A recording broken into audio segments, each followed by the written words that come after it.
The modern era hasn't been especially kind to Colchester United, has it? Since they won promotion to the Championship in 2006 and finished in the top 10 of the second tier that year, it's been a gradual decline for Colchester United. They've had some good one-off seasons in that time, but nothing really sustainable, and they haven't been able to develop the academy-led model as owner Robbie Cowling had hoped. But there's light at the end of the tunnel, because not only do they now have arguably their best manager since Geraint Williams in Danny Cowley, who seems to have turned the club around both from a results point of view after delivering a top 10 finish in League Two last season, but also galvanising the club in a way that with an intimacy that hasn't really been seen at the new stadium. But secondly, Tim Foley of Lightwell Sports Group, a US who leads a US consortium, is interested in buying the club from Robbie Cowling, and from what I can gather, they may be in advanced talks. So some light at the end of the tunnel. So can Colchester United put the last 20 odd years behind them and start to move forward back up the Football League? That's what we're going to be discussing on this Summer Deep Dive.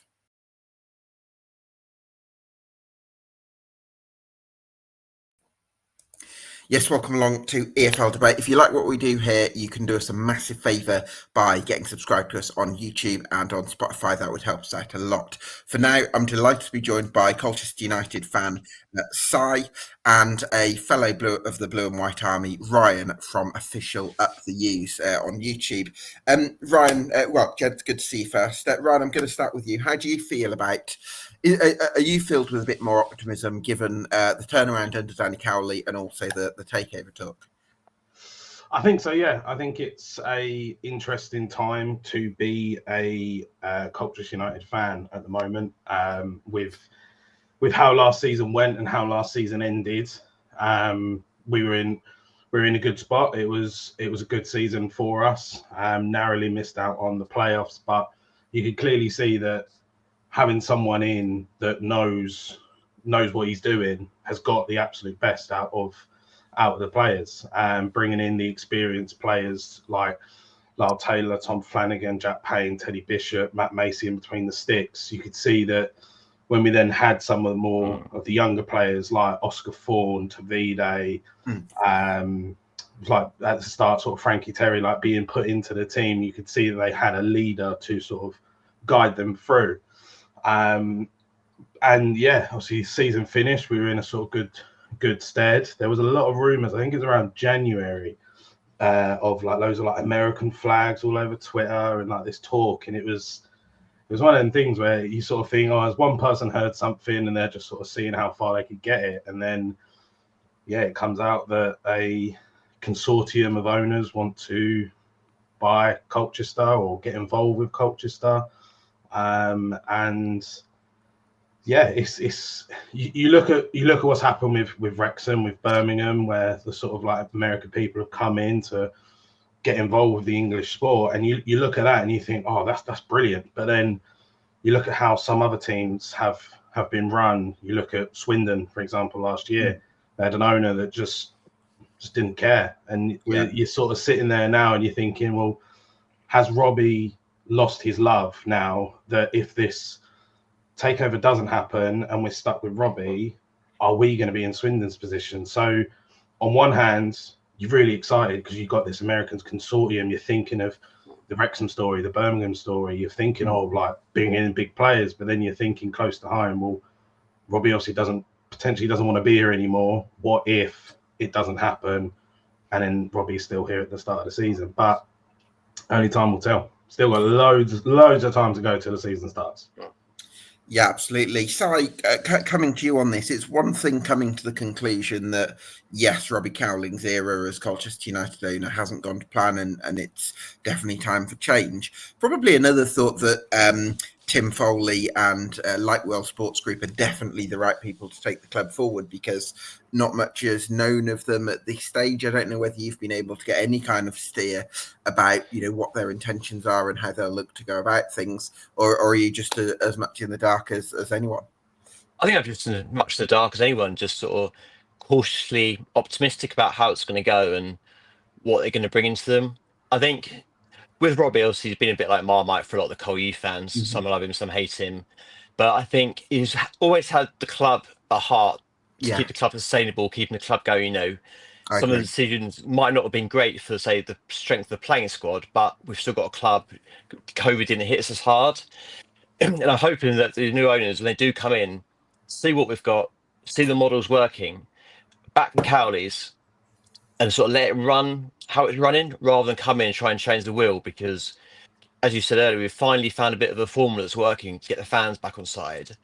So I think yes, we need the finances in there to get the players in, but also not to actually fix something that's not broken and go from there. And I think obviously with contracts and don't finish until the end of this month for some of the players, I wouldn't be surprised if the takeover happens more next month rather than anything this month. So it's pretty much all the contracts and everything's put to bed under Robbie's era, and then the new one starts on the new contract season, if you like.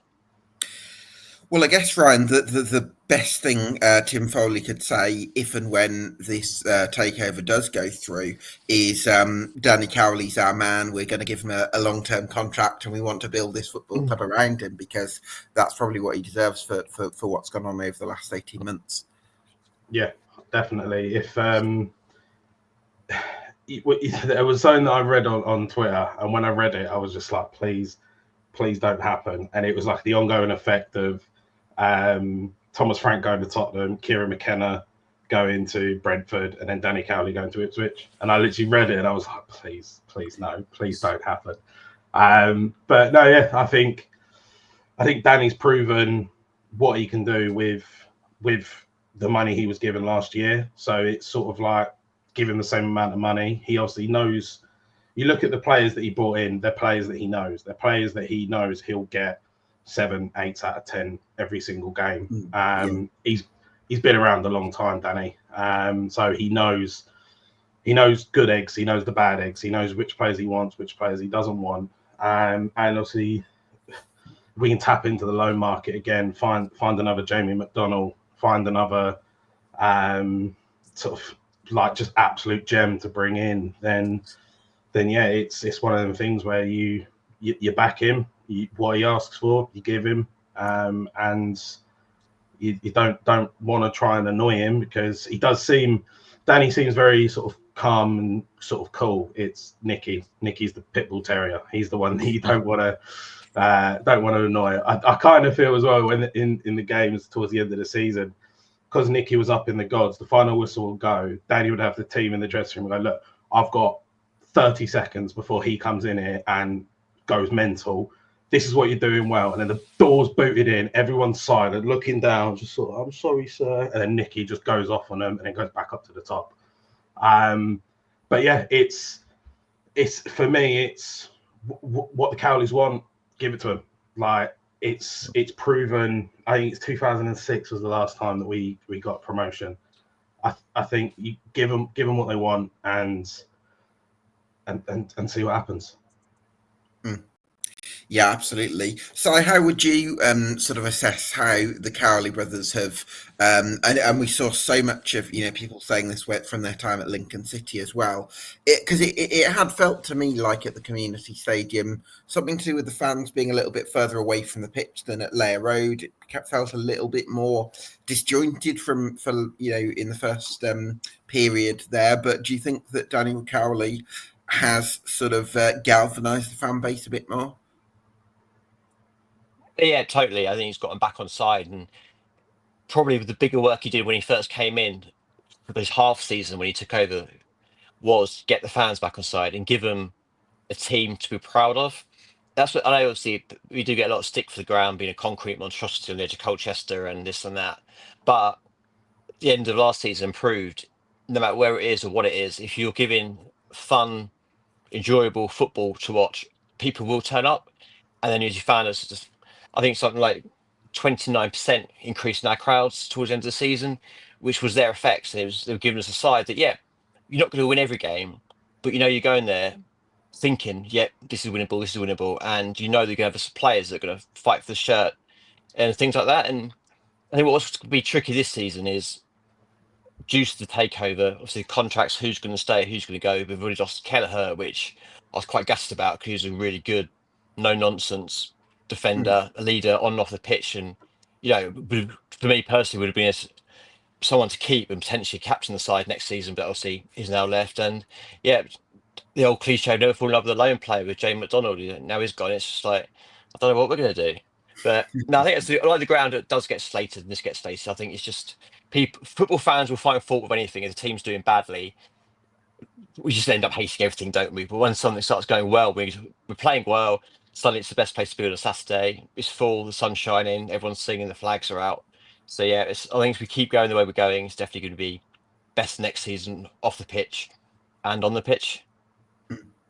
Absolutely. So let's have a look at the squad then. Starting in goal, Matt Macy started all 46 league games last season. Are we looking at one of the best goalkeepers in the division? I think it depends. Obviously, like Barnett and Oldham are going to want to try and bring in a proven shot stopper to try and keep themselves in the league. I think you also look at whatever is going on at MK Dons at the moment. They seem to have. It seems like their owners opened the drawer and gone, "Oh, there's the transfer money from last year," and just giving it to them and gone, "Go and spend it this year," because some of the. I'm already looking at MK. I mean, last year everyone was putting MK up towards the top, and also we knew what happened with them. But it seems like early doors, the management are like, we're not having that again this season. But if you take it on the back of last season's performance, Goodman's now out of the league. Sam Walker has re-signed for Bradford, out of the league. I think the Notts County, it was Bass. I think was he on loan at Notts County? So yeah, you look at, if you look at it in terms of the stats, the person that finished top for the Golden Glove with Macy isn't in the league anymore. So yeah, he's got to be up there as number one, or at least in the top three. Impressed you, Si? Yes and no. I think he had a bit of a slow start when he joined, and what we got. I think also Owen Goodman played so well the season before. It was big shoes to fill, kind of thing, and obviously another goalkeeper coming in like that. But I think a lot of the interesting bit will be with him is who ends up having his defence. Because once you've got a firm defence partnership with Kelleher and Flanagan going forward to the end of the last season, that's when Macy really came out of the shell and felt like he trusted the players in front of him. So therefore, he actually was more relaxed, more calm. So I think, although yes, he's a good goalkeeper, good shot stopper, we need to give him the ammunition and all these of what's in front of him to help him out. As long as we give him that, then there's no reason why he can't get a Golden Glove again this season. So, I mean, looking at that sort of back line then, Ryan, you've got Hunt, who was at Oldham and Swindon with Richie Wellens as one option at right back, but you're also hoping to retain Mandela Egbo. I'm wondering how likely you think that is, given that the contract negotiations are ongoing. Yeah, it's something Si said at the start, using the quote of or the analogy of Marmite. I thought Manny Egbo was a decent player for us last season. I think towards the end there was errors in his game, but I think that's because, like Macy, he pretty much played every single game. Rob Hunt was out injured for a long time, and we didn't have Vincent Young to start with, so it was, unfortunately for Manny, and then who we'll probably get onto at left back in Ellis, it was a case of, like, even if you two have broken legs, we have no other option. You've got to play.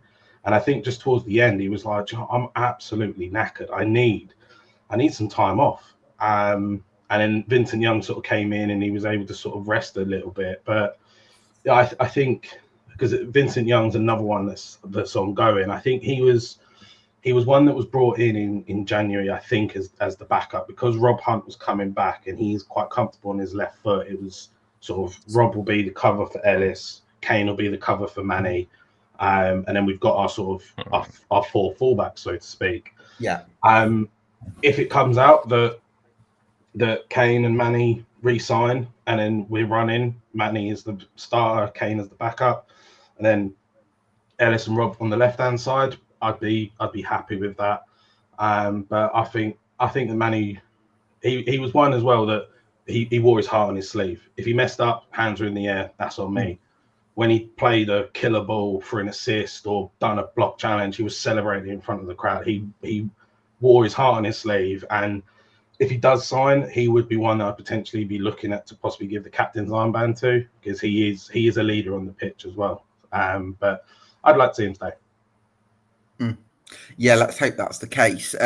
So I guess if you keep Vincent Young as well, with Egbo sort of hoping to be retained, you've got two fullbacks in him and Rob Hunt who can play on either side.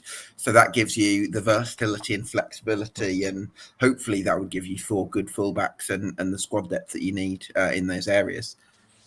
Hopefully, I think Rob Hunt does get a lot of stick from some of the fans because how he's been playing in his games time. But actually, if you look at him, especially when he was at Swindon, he was playing in a back three. I think he's more confident if he's a bit narrower in a three rather than maybe out wide, especially when it comes to he's more of his attacking input where we try and play our left and right back higher up, almost as wing backs with the two central defenders sitting a bit deeper. I think he does want to get a bit caught out there. That's why I think Manny was having his error-prone game, like Ryan attributed to. He was up and down, that knackered that he just couldn't be everywhere he wanted to be. His head knew he wanted to be, but his legs just were just not playing ball, so to speak. So I think Ellis was. We'll see. We've got him for a year, so that's a very, very good starting block. I think Egbo will stay just because of the way that Kelleher's already left, and I think players that were potentially going to leave would already be looking at clubs now with the signings going on, etc. So no news is good news on that front. And it will be, like I say, if you've got backup for them both to be able to rotate them, not have to play them in cut games, and just give them the rests here and there, a few midweek games, etc. Although I must admit, I find it very hard to use the excuse of players being tired. It'll be funny, you run around for an hour and a half on a Saturday, an hour and a half on a Tuesday. They got lads fighting out in Afghanistan and double the heat all the way 8-9 hours a day for 6 months on end. So I always find it hard to kind of give the players that bit of leeway when it comes to it. But hey ho, that's just my own personal background and nitpicking. I do feel that the terrain out in Afghanistan is probably a little bit better than what the pitch was at the JCS last season. Yeah, to be fair, there's more grass in desert than we had, wasn't it? We was like we're playing on sand. Well, the pitch is looking good this year. Now we've got Ipswich involved and everything. Yeah, it's really good. So moving on into central defence, then you've got Ben Goodliffe, who was part of a very successful Sutton United side at this level and in the National League. I've tended to think he's a bit more of a no-nonsense centre half who can just head things away and just be very reliable. Is that sort of your experience of him so far? Oh, Agent Goodliffe. Oh, I love you. Agent Goodliffe. What he made the Southend fans believe, and then in the cup final went, do you know what? I really do like Colchester United. I love him. It was the first game of the season against Wimbledon. It was like, oh my God, we've got another Tom Eastman. We've got someone that from a corner and from a set piece that will get his head on the ball. I mean, he scored our first 2 goals of the season. And then he got his face smashed in by, I think it was Omar Bogle. And I think that just dented his confidence. He was out for so long trying to get his, I think he was getting like his teeth sorted. He had a cut in his mouth. He was wearing a gum shield. That wasn't sitting right with how he played. So the low move out to Southend, I think, was a good move for him because it was drop down the level, get back into playing. You're close to home as well. So if he lived in Chelmsford, for example, the journey from Chelmsford to Colchester is the same probably as Chelmsford to Southend. So he hasn't had to move house or anything like that. He is one that, for me personally, I wouldn't mind with Kelleher going and Flanagan still not signing a new contract. For me, I would love to see Ben Goodliffe and Jack Tucker as the two centre-back options next year. Is Tucker under contract? I believe so. He was on loan from us, but I believe he's out of contract with MK, and I think he's been released. So okay, he is. Do you think you will go for him then? I think so. I don't know about you, Si, but when he first came in, the MK fans were like, "Thank God he's gone," and then some of the fans were like, "When he give him game time, and he could be brilliant."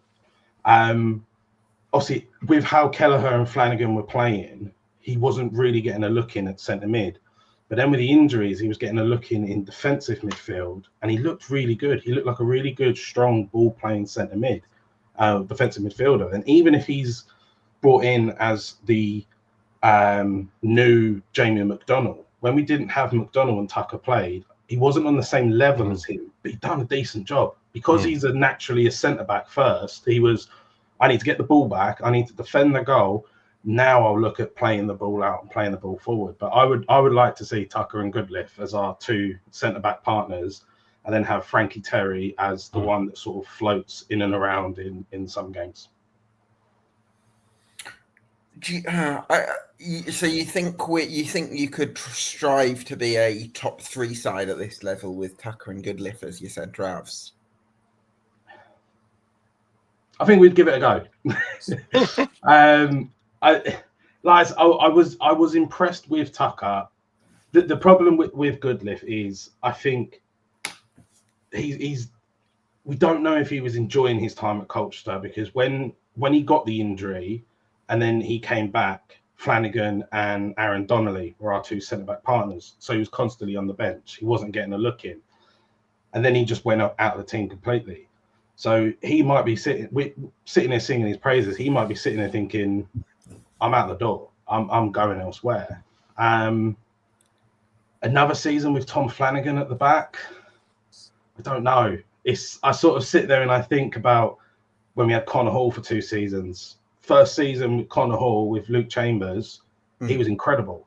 Yeah. Second season, he was god-awful. Luke Chambers, alongside Tommy Smith first season, was terrible. Second season, really good. So I'm sort of like... What I would argue, though, Ryan, is if we sort of take a step back and look at the macro picture in terms of... Well, I'm sure we'll get onto the rest of the 11 in more detail, but I would say that the only 2 areas of the best 11 that need sort of upgrading, if you like, for Colchester United to make that next push on, presuming, let's say, Egbo and KVY sign on, I think it's central defence and central midfield. So I would go quality over quantity, and I would sign another centre half that can maybe elevate you to that next level. That's what I think, especially if there is some investment coming in. Like you say, obviously Tom Flanagan's contract's ongoing.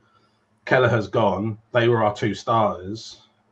Yeah, if you look at it sort of in layman's terms, Tucker's gone back, been released, and we haven't gone, right, we'll have him back. Goodliff, we sent away on loan. So are we actually sitting here going, no, actually at the moment we have no centre-backs. We've got Frankie Terry, but again, he's I think 20, 21 years old. So it's a case of, right, well, are we just going to go, here you go, here's the number 6 shirt, you're going to start every single week. So yeah, it's... Yeah, sorry, just on that, Ryan, is Frankie Terry definitely under contract for next season, or is he is under contract, right? Okay, I do believe so. Yeah, because I know you had Frankie Edwards and Samuel Cuffer, who are another couple of defenders, sort of in the youth ranks, but you would say Frankie Terry's the one that's sort of next in line. Yeah, I think this would be Frankie Terry's season to sort. I think if this season he's not in and around it, I think this will be his last season. I think he'll either then just either if his contract runs out at the end of next season, or he'll just be sort of in January, maybe contract terminated and then sent on elsewhere. But yeah, if you were to look at it right now, yeah, Goodliff and Terry, that's probably not strongest to go into. Goodliff and Tucker, both experienced in this league, but you then do probably want someone like a Tom Flanagan, who's been around lots of teams and has a vast majority of experience to go alongside them. But I think for me, Goodliff and Tucker, I think that would be quite a nice partnership together. Okay, we'll see. So central midfield then, next position. You've got, I think it's Max Jolliffe, isn't it, that signed the contract last summer? Yeah. Yep. So he's in the conversation as well with the obvious, which is Teddy Bishop, and with Arthur Reed. Do you think that Bishop and Reed could be your first choice midfield pairing next season, or do you think you have to replace JJ McDonnell? I think we've got to replace McDonnell. There's no two ways about that. And also listen to what Ryan was saying there about the defensive side. Personally, I'd sign Tucker as a defensive midfielder because he seems a lot more confident on the ball when he's got an extra line defence behind him rather than being that last line defence. Play him as more of a holding, screening the defence. Then you've got Teddy Bishop in the 8 and Jack Payne in the 10. I think that would just give a nice triangle that has strength playing off each other, and these things that the players haven't got, the others have, and it works well together. I think we've struggled when we've had Reed playing with Bishop and Payne. All three of them together just don't seem to click. I think they're all trying to do each other's job and not quite there. You need almost the no nonsense. I said about Jay McDonald, bless him. I actually loved him to pieces. I think one of the best players I've had in the U shirt, but he should do all the boring stuff. Yeah. And that's what we needed at times. You want to say, right, I'll win the ball back, so I'll give someone else the ball to go and do the footballing bits. You lose the ball, right, I'll win it back for you. Right. You know, it's almost like, right, I'll give the ball to Bishop, I'll give the ball to Payne, they'll then find the outlets. And I think if you get Tucker to do that job, then you've got Bishop keep him fit for the whole season in the 8, and then Payne in the 10 will work quite well. But just to add to that, actually, Si, I think you make a great point. I'm just wondering, with Teddy Bishop, because of his history of injuries, is he the kind of player actually that you want to kind of drop in and out and not necessarily rely on him to start every game? Because if you bombard him with start Saturday, Tuesday, then there's the risk that he, you know, the injury issues could resurface. That is sort of obviously a worry about any player, especially ones who have got a history of injuries. But then, like, we've got Max Joffrey in a place like that who can potentially come in and be sort of fed into the team a bit slower, get his breakthrough, but at the same time he knows he's the understudy, therefore he's learning. We've got Bishop to learn off and go through from there. I think it's a very, how we like to play our midfield, I think it's a very difficult formula to get right. So you have too many of the same player, it becomes very linear, very static. Then if you have too many different players, they're not on the same wavelength because the chemistry is not there for it to combine. Which is why I think definitely Payne, that when he drops deeper, you lose him out of the game, and we lose so much of his creativity. If he needs to be in the 10. That's where he's spent all his career, Si, isn't it? Yeah, that's what he is. It's a natural number 10. That's him. You give the ball to him, he'll do the playmaker stuff. He can play as a false 9 as well. So out there, and obviously you then got likes of Or Edwards, and out wide with Oscar Thorne on the other side, you've got two decent wingers, young, fast, want to take their man on. Okay, admittedly, their crossing could maybe do a little bit of work, but they're young, they're sort of still learning. Alongside Harry Anderson, who's coming back, and Arthur Scully probably will. I reckon we'll end up signing him as well now he's been released. Anthony Scully, do you mean? Yeah, sorry, Arthur Scully, yeah. Who am I off to? I'm inventing players now. That's how big our squad is. Yes, Scully's come back. But again, he's what knows that we've had him twice on loan. He's out of contract. The Cowley's obviously rated, so therefore I think I can still just get a hold of him. But as we'll, it all depends on the takeover. I generally think that's what everyone's waiting for. Yeah, absolutely. But the club can't wait. The club's got to get some things in place right now. I in terms of on that midfield conversation then, right? Do you think there could be an opening for Max Jolliffe to get into the matchday squad next season if he has a good pre-season? I think so. He is someone that Danny speaks very, very highly of. I think the other one as well that I'm excited to see what he could possibly do coming back from his injury is Milton Oni. Came on against MK Dons. It was 0-0. Came on, and I'll be honest, completely and utterly changed the game. Very young, sort of box-to-box central midfielder that just wanted to prove himself. So he was running around after the ball, but he wasn't doing it just to make himself look busy. He was doing it exactly when he needed to. And you could see when he came on, Danny's like pinpointed Dean Lewington, was like, when it's going to him, pressure him. You're a young kid, you'll get to it quicker than what he will. And then I think it was either the second goal or the first goal, the ball went across to Lewington, and Oni was already, he sort of knew it was going to him, ran onto it, and then we got the goal.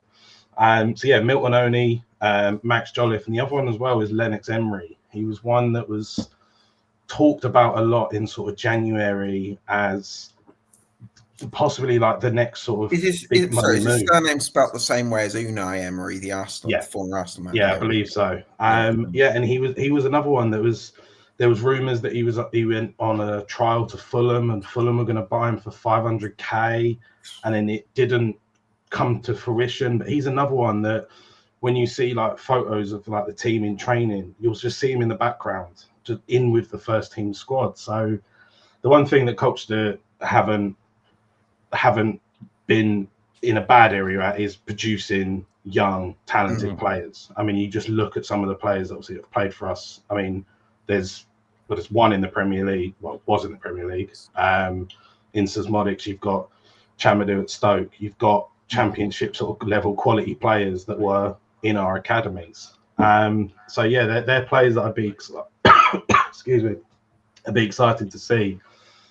But yeah, I think I would love to see Reed, Bishop, and Payne in the midfield three together, but they just don't work together. I think Reed and Payne would work together, but Reed, Bishop don't work. They both want to do the same role. Neither of them want to be the one that sits and breaks up the attacking team's play. They want to be the one that gets the ball and drives it forward. So yeah, so need right away then, it's very obvious that you're going to need somebody in that athletic destroyer mould.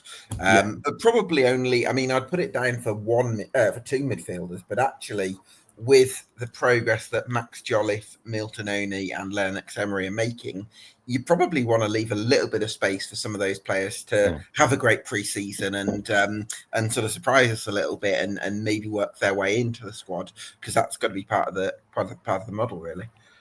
Yeah, definitely. It's like I say, it's one of them ones that going into the season with them three players in our sort of arsenal of youth players, it is an exciting time. And like I say, I'm very, very excited to see what Milton Oni can do, because I was very, very impressed with him. Absolutely. So on that right wing, continuing from that sort of theme of talented youngsters, on the right wing, there's a couple in Oscar Thorne and Kirill Lisby, as well as Harry Anderson to come back. I'm wondering, actually, is there that room for one of those two? Thorne's kind of had his first sort of breakout season, and I'll come to you on this side. Do you think that him or Lisby, who we've not seen quite as much of, could really shine this year? I think they both will, to be fair. I think we've got, with the ongoing thing about who we're going to have as a striker, who is actually going to play in the nine. I think we're lucky with Lisby because he can play across all three. You've got to see both wings and through the middle. So for me, obviously keep Lyle Taylor purely just for what he brings to the squad of experience and leadership and bringing young players on and how he holds himself as a representative of the club. But maybe look at the fact we were not going to get all the games out of him. He's obviously get on a bit, obviously poor bloke's in his 40s yet, and everyone's sort of writing him off and stuck him out to the pastures. But and have this be potentially through the middle, and then but if Taylor is then playing, then you've got a choice of him, put him out wide, either with Thorne or even across where Aurora plays. But I think Thorne needs one more season in League Two with us before clubs will really start looking at him, just to get that polish on top of what he's produced so far. And for a young player, this is homegrown. You've got the Cowleys, you've got a fan base that really buys into you and enjoys watching you play. You'd be crazy to think about going elsewhere too early, because it could completely derail your career. So I think Thorne will definitely be one to watch next season, and he won't be the breakthrough player. He'll just become a regular, established first team player. And people won't be surprised his name on the team sheet week in, week out. And we know what to expect from him, what we get from him. Just hopefully he doesn't have the cruel fate of injuries like Ulrich did, to sort of scupper as he's going through his trajectory. So this is one that would be very exciting to watch. You can see he's got raw talent, and he's just, I don't know how the hell he's so fast. That bloke, he's like the Flash. But I think under the Cowleys, really focusing him about what they want him to do, and the fact he's got 3 or 4 positions in him that he can play makes him really versatile, and does fill in some of the gaps that potentially people are thinking we're lacking, because maybe they're not looking in depth into what players could actually play elsewhere or outside of their perceived position, so to speak. Yeah, absolutely. I mean, Ryan, It's interesting for me to see whether Lisby, who could play in one of those other positions, or Thorne could actually put a bit of heat on Harry Anderson, who is a bit of a Danny Cowley favourite. Cowley's always liked him from a time working together at Lincoln City for his brilliant work ethic, and he's strong and he's happy to put challenges in. But he hasn't had his things all his own way in his career in recent years, and there have been one or two injuries that he suffered. So do you think there could be that pathway for a Lisby or a Thorne to show what they can do? I think so, yeah. I think since Thorne come back from his loan, I think he was at Chelmsford City on loan, he has proved like a really, really good player, really, really talented player. Like Si alluded to earlier, not quite the last sort of minor details, the crosses into the box, they're not quite there. But what I like about Thorne is that that's what he wants to do. He wants to get the ball, beat the player, and get a cross in, which with the way that the game's played nowadays, you don't see crosses into the box anymore. It's all get the ball, get it down the line, and pass it across the 6-yard box for a tap in. So to actually see someone, a young player, willing to sort of roll the years back and go, no, do you know what? I'm going to start whipping some crosses in, and then having someone with the mindset of Lyle Taylor that will know how to just will look at where he is and go, right, I know exactly where that ball's going to land, and just run onto it. It could be a recipe for success. We could be sitting here talking about Oscar Thorne with over 10 assists and Lyle Taylor with 15, 16 goals. And it all comes from an old school cross into the box to a centre forward. Lisby, as I said, the pace on him is just an absolute joke. And if it was Thorne and Lisby on the right, and then say we brought in Scully, and then Scully and Edwards on the left, you're going to take off Oscar Thorne. Well, you've got John Kimani Gordon as well, right? Yeah, the reason I didn't say Gord, I actually think Gordon and Anderson may be on their way out. Oh, okay. If it was me, and if we signed Scully, I'd be sitting there thinking Scully, Edwards, Gordon, Anderson, Thorne, Lisby. For me, Anderson and Gordon, they're the two that would be towards the bottom of the list. You'd have Edwards and Scully on the left, being the players to be able to cut in.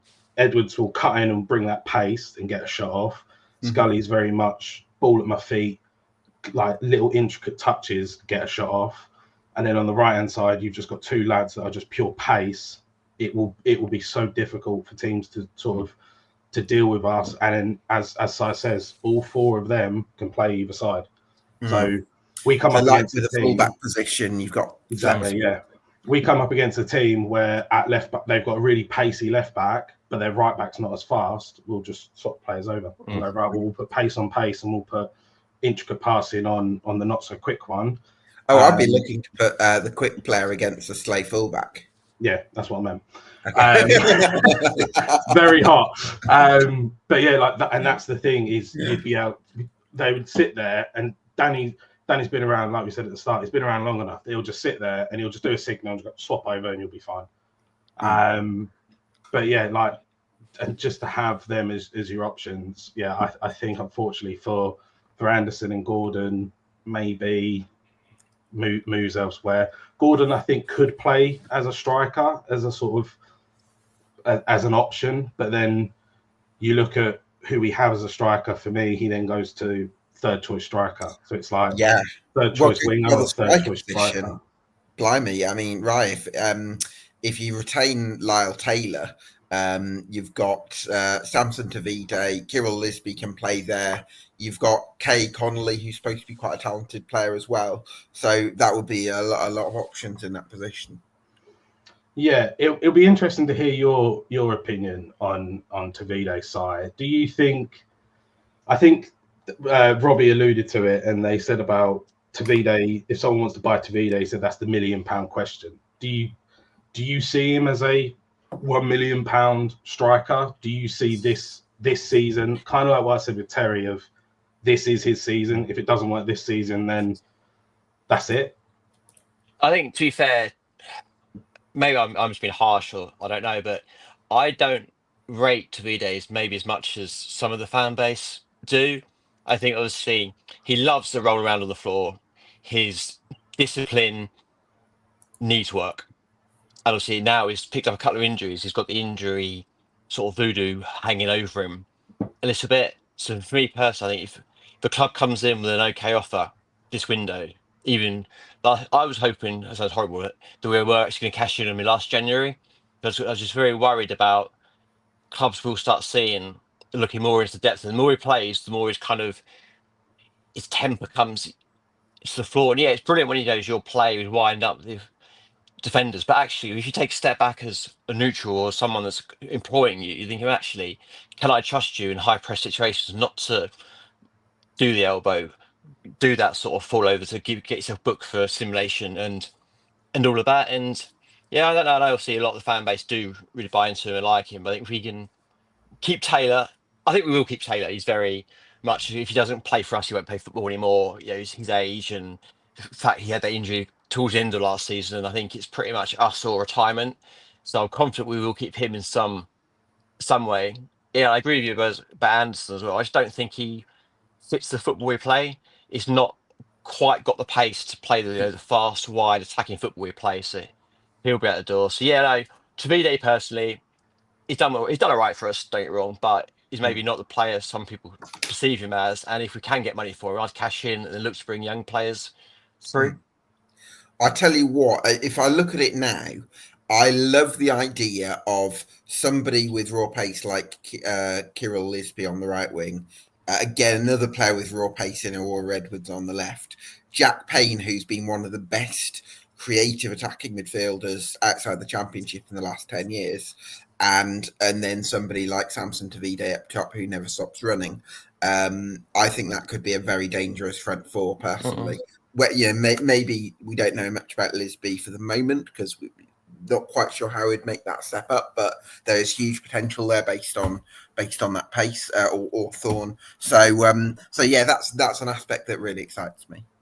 Or we might also, another sort of curveball that could come in is Lisby's brothers. Obviously, he's just signed for Peterborough, but regardless of what they're going to do, where they're playing, are they going to look to loan him out for a season to get EFL football experience? And if so, is this something we could tap into?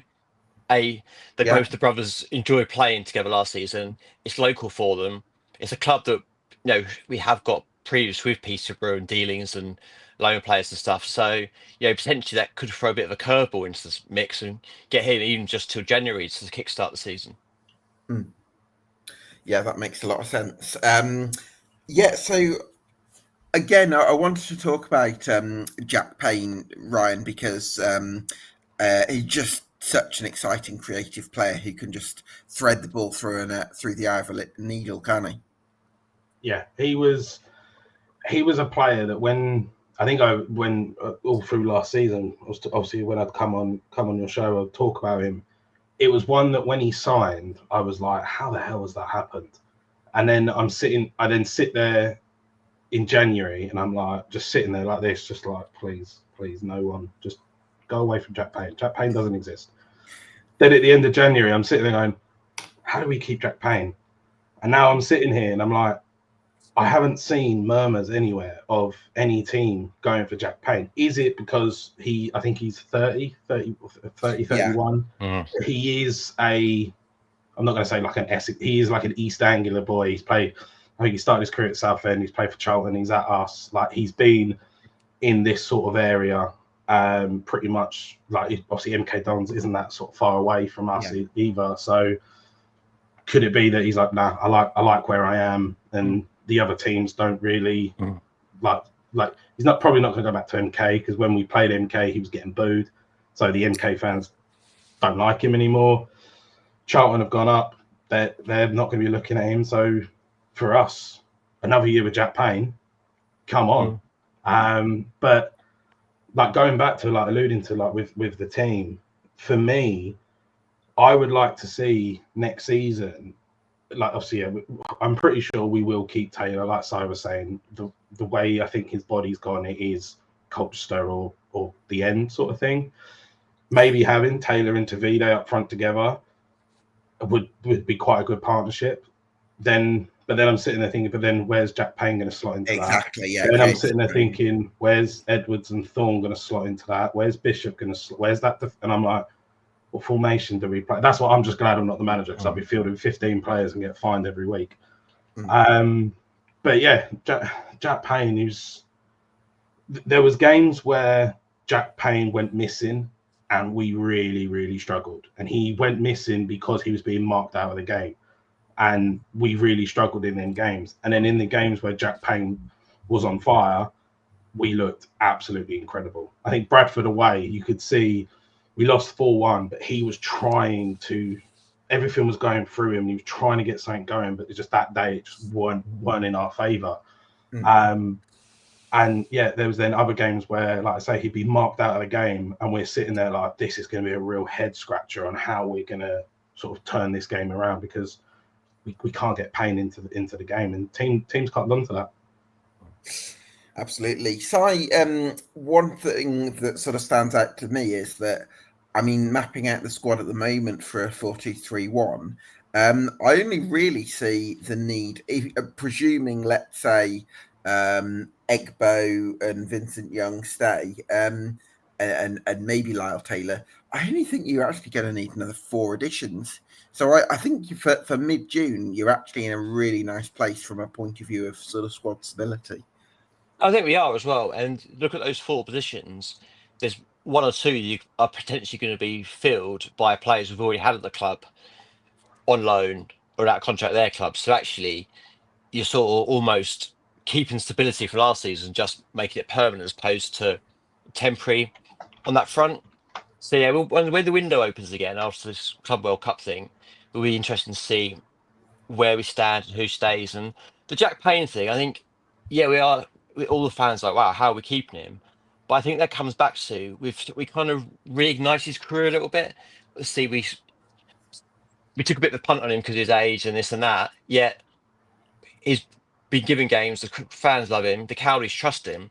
So I'm wondering, also, loyalty in football, but if there's an era where he could potentially stay with us because of what we've given him. Actually, I'm happy here. Like Ryan said, I don't want to go elsewhere. I've done this. This is my career. And actually, now I've found somewhere I'm happy and settled. Why not sit out? Why not be the main man? You know, I don't think a single call you found that would get rid of him. That speaks to volumes. How fan base could be so fickle and everyone has different opinions. Even the Davide thing, you see, people got different opinions. But Payne's probably one of the few that everyone's like, no, keep him. Just through thick and thin. So I'm hoping there's the loyalty element there that makes him more likely to stay. And like you say, our squads, when you go through like we just done there, actually, I'm more confident now, sort of analysing it with you guys, thinking actually, yeah, we are not in such a bad position as it looks when you do write it down on paper. So fingers crossed. Yeah, absolutely. So expectations for this season then. So I'll come to you on this one. Would you class it as an expectation for Colchester United to finish in the next 7 this season, or would you still say that it's an ambition and, you know, missing out would be acceptable? I think that's playoffs has got to be minimum this season. This is probably because of how Danny Nicky brought the club up through the sort of levels. I said last year towards the end, I was like, I really hope we don't get playoffs, just because I think it would just been a little bit too early. Then obviously teams have hangovers in the playoffs as they lose. It knocks them the following season. I think so. Danny's going to go into this season probably more pressure on him as well, actually, to produce the goods, because we've seen how the steps have come. The next logical step is playoffs, but with the right players coming in, a bit of luck with injuries, the fact now the pitch is going to be nice, we can play our football how we want to play at home. We haven't got to revert to long balls because the pitch was cutting up. There's not outside the realm of possibility that top 3 in automatics could well be happening. And I don't think it'll be unrealistic. The people at the end of the season, if we did a couple automatic, would be like, oh no, I never had Colchester for that. I think it's quite a few people that dark horses for automatics. So minimum playoffs, and why not? You've got to strive to win everything in you, so automatics and go up as champions. Simple as that. Ryan, what do you think? Win the league. We're going to win the league. No, I think everything that Si said is spot on. I think the players, the fans, the staff, everyone's towards the end of the season, everyone was having that sniff of the playoffs. They were having the sniff of being spoken about on automatics. Again, I remember coming on your show, Gabe, and you were sort of saying Colchester United for automatics, and I was like, maybe. And I remember saying that we've been invited to the pie, but what we've done is we've got our coat and we've left it on a chair, and we're coming back for it next year. And then we're going to come back and we're going to get the chair, going to put it in the middle of the room and be like, yeah, we're here to stay this year. Yeah, I think, like you say, the key sort of players, they're under contract. The then secondary sort of, or the other players that we want to sort of try and keep in the team, the contracts are ongoing. From what I have heard, which is, take it with like a sort of pinch of salt, the players that are under contract, or the players that were offered a new contract, were offered a contract at the same wage as what they were last year, and they all turned it down. They have now been given a new contract where their wage is blank, waiting for this new takeover to happen. When the takeover happens, they'll then discuss their wages, which I think is a little bit sort of odd. Okay. Does it really work like that? I'm not sure. That's what I was sort of thinking. They've sort of gone, yeah, we'll sign that contract. And go, right, well, you've not got a wage. But then all the power would be in the club. If you've already signed the contract, then all the power's in the club's hands. I sort of, I take it with a grain of salt. It's something that I've heard through someone that I trust pretty well. And yeah, it's one of them that if that is true, it's a little bit sort of like waiting to see what happens. Again, what we said at the start, if the takeover doesn't happen, and that is the case, all of them players with the ongoing contracts, Lyle Taylor, Tom Flanagan, Manny Egbo, Kane Vince Young, Frankie Terry, they're all out the door. We now have a really weak squad. But no, I think there will be some players that are sold as well. And the replacements will be brought in. But yeah, I think sitting in the playoffs this year and sitting in there for pretty much the whole season, that is our aim. That is what we're going for. We want to get out of this league. It's a horrible league to be in. Got to enjoy the process, right? Embrace the journey. That's what I'd say. So I'm doing my 1 to 24s in late July, and one of my processes for that is marking each club out of 10 on 14 different categories that I think are going to determine their ultimate fate. So what I'm going to do here is ask you, throw a category at either of you and give me a number out of 10, depending on where you think Colchester are on that category. So the first one is ownership. Well, I think that's hard to sort of judge, though, isn't it? Because obviously, I think if you were to go down the Robert Cowley route, you'd probably look, personally for me, it'd be about 6 or 7, just because he does back the club. He has given what he's given. But as Ryan said, obviously, in his tweets and the build up to this, takeover is always going to be, depending on the takeover, is going to be mentioned a lot during tonight's programme. And this is another one of those moments it could well be, this time next year, we say that was amazing. They came in, they gave Danny a 10-year contract. We signed all the players on, so we've just absolutely smashed the league, 110 points. Everyone's happy, blah, blah, blah, blah, blah. Or we could be like, damn it, do you know what? The grass is not always greener, is it? We want Robbie back. So I think, it's kind of a bit of a. Well, should we go for a 7, leaning towards that on the promise of new ownership and some of the encouragement? Yeah, I think that's about right. That's Ryan's got any other take on that? No, so straight away I was sort of thinking 6 or 7, like you say, under Robbie. I think if it came to the point that Robbie was still in charge, he wouldn't just let Colchester fold. I think he loves the club too much to allow that to happen. And then under the new ownership, I hope and I pray that they're not looking as Colchester as a business, as like a sort of, what can I make Colchester into something that's not a football team? So if they were in charge, I'd probably bump it up to maybe like an 8. But yeah, 7's fair, I think. Next one is infrastructure, and this is the operational side of the club. It can include the facilities, but also things like how much trust you have in the recruitment process.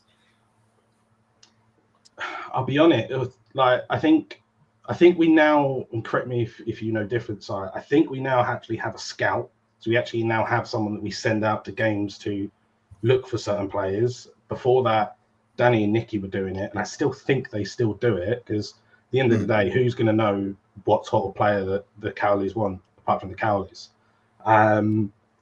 You look at, like you say, we were alluding to as well, the video on YouTube of the pitch, how much detail we've gone in. We've actually got like a groundsman now that knows a football pitch. He was with the Cowleys at Lincoln, I believe.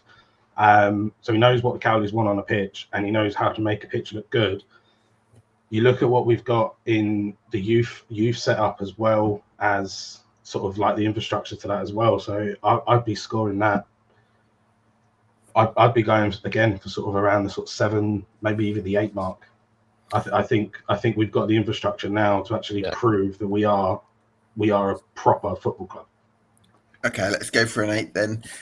Playing budget.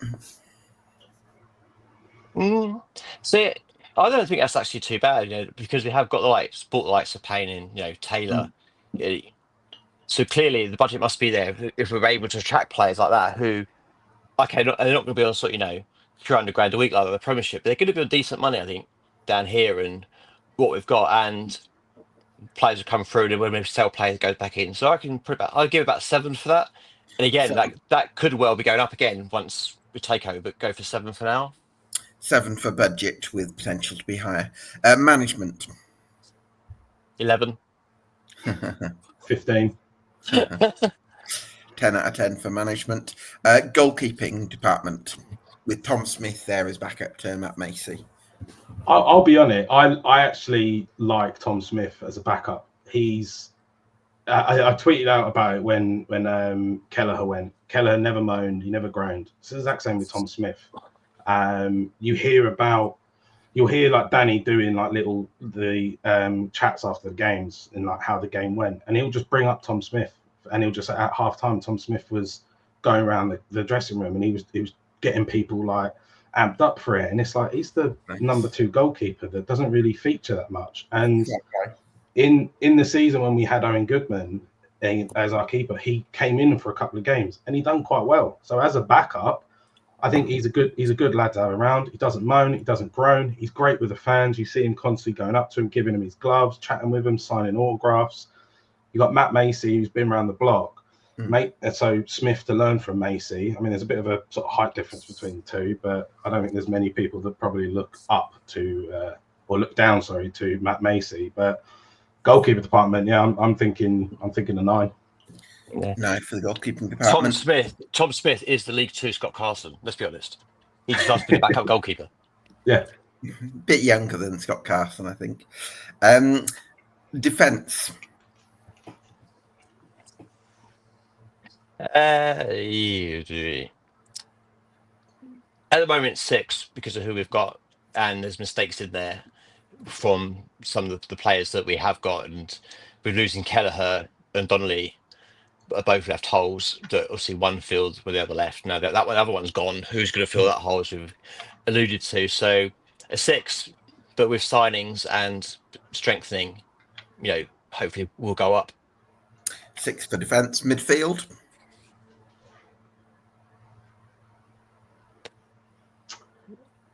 I'm going to go back to a number we've said quite a lot. I'm going to go back to 7.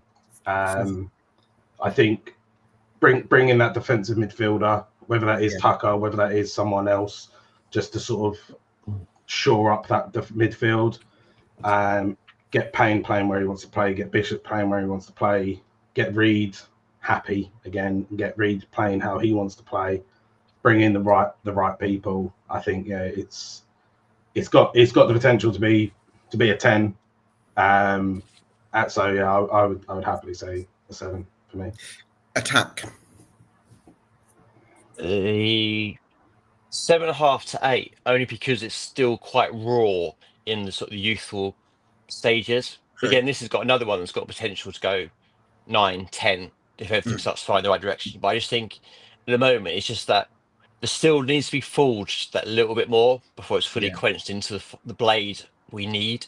So yeah, I'd say 7.5. But again, as obviously with all these, potentials go a lot higher if they all click. Okay, Yeah. I'll leave it to you, Ryan. 7 or 8. You get the casting vote. 7. 7. Okay, great. Depth is the next one. Let's presume for this another 5 additions come in between now and the end of the window.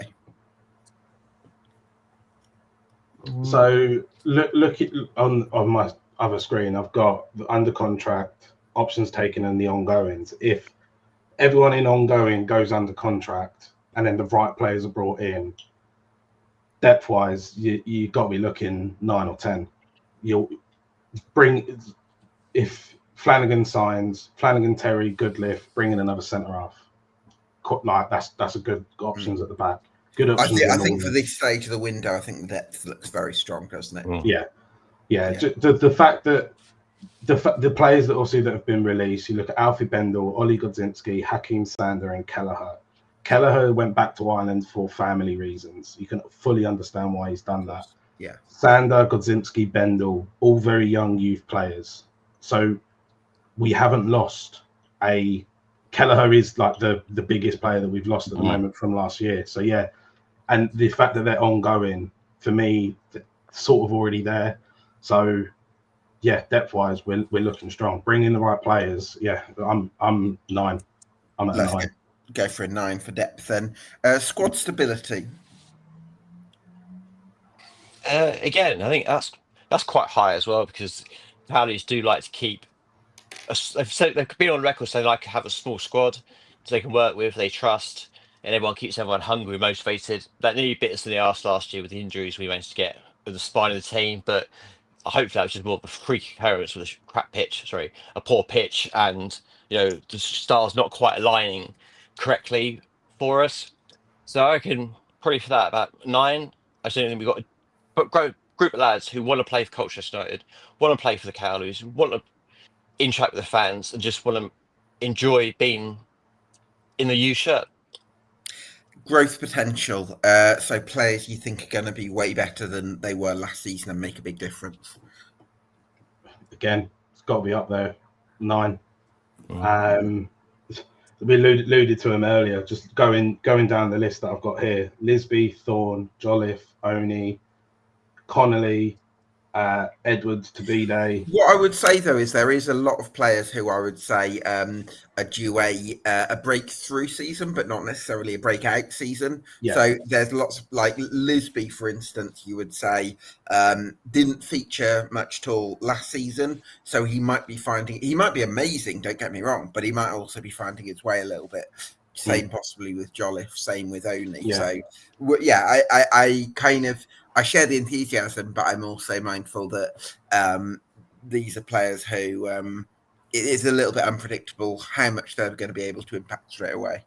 Yeah. So if I use the players then that we saw last season, Lisby, Thorne, Oni, I think this could be a very, very interesting season. I'll say the word interesting season for them. Okay. Could be a season where Thorne's sitting on 11, 12 assists. Lisby's on nearly 10 goals, but could also be like Warren Edwards last year had a phenomenal season, but not phenomenal because he got loads of goals and loads of assists, but just because of how quick and how deadly he was with the ball. Lisby could be the exact same. You could sit there and go, he's played 40 games, he's got 1 goal and 3 assists. You go, yeah, but no player can keep up with him. As soon as he goes, like he might only have 2 assists, but he might get around the player, play the pass to Jack Payne, and then Payne gets the assist. Yeah, that could be the thing that Lisby has. So, yeah, Lisby for me, Lisby, Thorne, and Oni, there will be the 3 that I'd be like most excited for next season. Okay, so, we'll go for a 9 for growth potential. Team spirit, Si. If we pick up from where we left off last year, I'd say 9. I think at times, also, I know it's professional football, it's their job and this, but you sort of saw a group of people who just enjoy going to work, enjoy playing, or generally just a group of mates. I hate to say the analogy of having a kickabout in a park, but it just generally just seems to be enjoying themselves all on the same wavelength. So, yeah, I think we've really got togetherness in the group, but also in the bigger picture with the fan base and the management and all that. Everything just seems connected now. So yeah, it's a 9 for that. 9 for Spirit. Ryan, fitness. It's towards the end of the season, the injuries we were getting, it did seem like a lot of them were muscular injuries. So was that maybe being pushed too hard in training? Was it the fact of playing on a pitch that resembles a war zone in Afghanistan? Yeah. Like it's one of them, like what towards the end of the season, Payne pulled up away against the Gills with a calf injury. Taylor done his calf. Harry Anderson done his foot because I think he got caught in a hole or something on the pitch. And it's that point where you think, are we being pushed maybe a little bit too hard?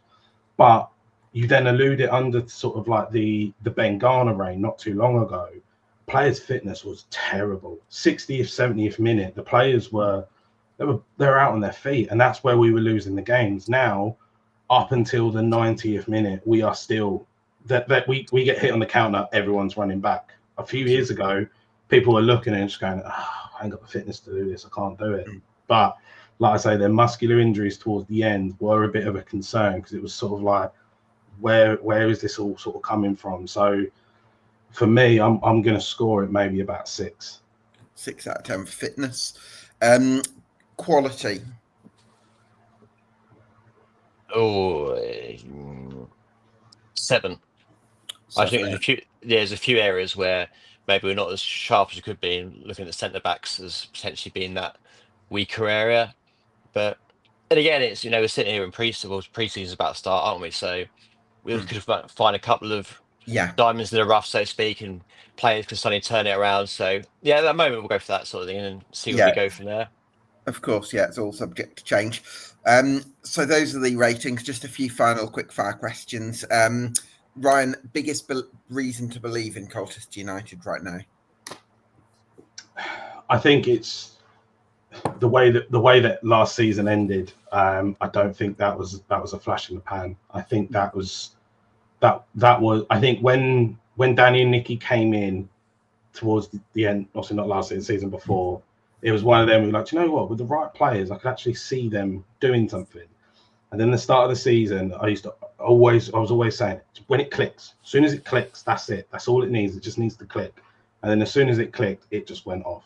And I think to all Col U fans, I think the fact that we are sitting here with the players that have been released, we're not looking like a few years ago where we had big players go. We've got the ongoing contract talks of pretty much every player that featured last season is going to be there, hopefully, at the start of next season. So it's now just a case of Danny and Nicky will bring in the players that they know that can do the job for them. And it's if you enjoyed last season, this season, it's going to be even better. Si, biggest reason for doubt? I'm glad you got that one. Centre backs. Centre backs. And it's not a witch hunt against certain players, but I just feel that's where we are going to that will make our breakout season. Like it says, isn't it? Games won by forwards, championships won by defence. I think we should need to make sure we shore that up properly. And if we don't get that right in the summer, we don't bring another one in, and we don't look to who we're going to play where or start strongly in that area, I think that could be our Achilles heel for this season. And obviously, if the takeover doesn't go through, that will also be a massive spanner in the works. And then finally, too early for a prediction, guys, but what's your feeling on the direction, gut instinct I'll ask you for, on the direction that next season? Presumably, starting with you, Ryan, you're pretty confident that Colchester United are going to finish higher than last season's 10th place finish and hopefully finish in the top 7. Yeah, I like to say, I think the players, they got the sniff of it, of being a team up near the top, the dotted lines towards the top of the table rather than the ones at the bottom. The fans got a taste of it. You could see, as we alluded to at the start, the tendencies were going up. They were going up. I think for the first time that I can remember actually seeing, apart from when they were in the North Stand, home fans in the North Stand, moving the away fans over to sort of be like, well, if you're not going to sell the tickets, we'll sell them, and then being not one or two, a good couple of hundred in the North Stand and actually filling it out. You look at the work that the BWA are doing off the pitch every single game, it just gets bigger and bigger and bigger.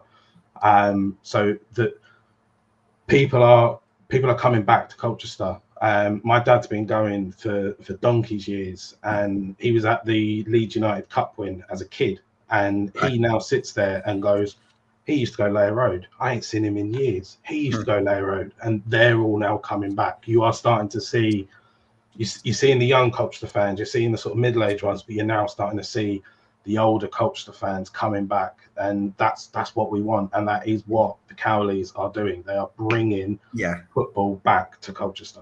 And what I love was, that 06-07 Colchester side, as a Birmingham City fan, it was like you hated going to Layer Road. You always felt like you'd be in for a really tough game. You had Iwelumo and Curitan there, and it was a really strong team. And I hope that Danny Cowley can bring some of that sort of spirit and that ethos to Colchester, and it seems like he's already started. So that's something that making the community stadium a fortress, I think he's well on track to, and I'm excited about that aspect of it.